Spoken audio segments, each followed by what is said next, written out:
The heartbreaking death of Terry Jacks and his partner. If you only know Terry Jacks from Seasons in the Sun, you're missing the part of his story that stayed with me the most.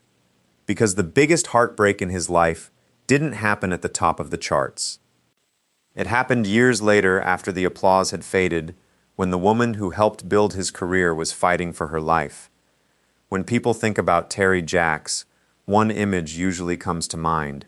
A quiet Canadian singer standing behind one of the biggest songs of the 1970s. Millions of records sold, #1 hits, worldwide fame. It sounds like the perfect success story. But the more I looked into his life, the more I realized almost every major triumph came with a painful price. And strangely enough, that story really begins long before Seasons in the Sun. Terry wasn't supposed to become a musician at all.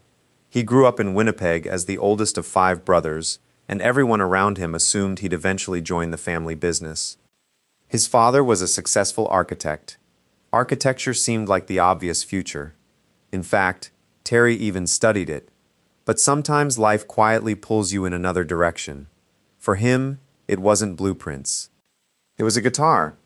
After his family relocated to Vancouver in the early 1960s, he made a decision that probably disappointed a few people at home. He walked away from architecture and chased music instead. Looking back, it feels risky, but it also feels like he never really had another choice. Before anyone outside British Columbia knew his name, Terry was already becoming something of a local star. He formed a band called the Chessmen, and almost overnight they became one of Vancouver's hottest young groups. Their records climbed local charts. Teenagers packed performances. One story from that time always makes me smile. A group of high school students became so obsessed with one of the band's songs that they flooded a local radio station with request calls until the station finally gave in and kept playing it. Imagine pulling that off before social media even existed. No hashtags. No viral clips. Just determination and a telephone. It says a lot about how passionate those early fans already were. Around the same time, Terry started appearing on CBC's music television programs.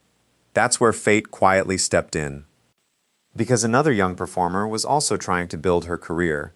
Her name was Susan Pesklevitz. Before the world knew her as Susan Jacks, she was simply a remarkably gifted teenager with a voice people couldn't ignore. Her musical journey had actually started years earlier. As a little girl growing up in Saskatchewan, she was already singing on local radio broadcasts. Later, after her family moved to British Columbia, she kept performing anywhere she could. School choirs, church events, dance halls, sometimes earning only $1 for an evening's work. It wasn't glamorous, but she loved it. And honestly, those small stages often shape artists more than the famous ones ever do. Then one unexpected phone call changed everything. Susan had booked a performance. She needed a rhythm guitarist. She called musician after musician. Nobody was available. Someone finally suggested Terry Jacks. He happened to be free. That's it. No grand audition. No carefully planned partnership. Just one musician helping another with a single show. Funny how so many lifelong relationships begin almost by accident.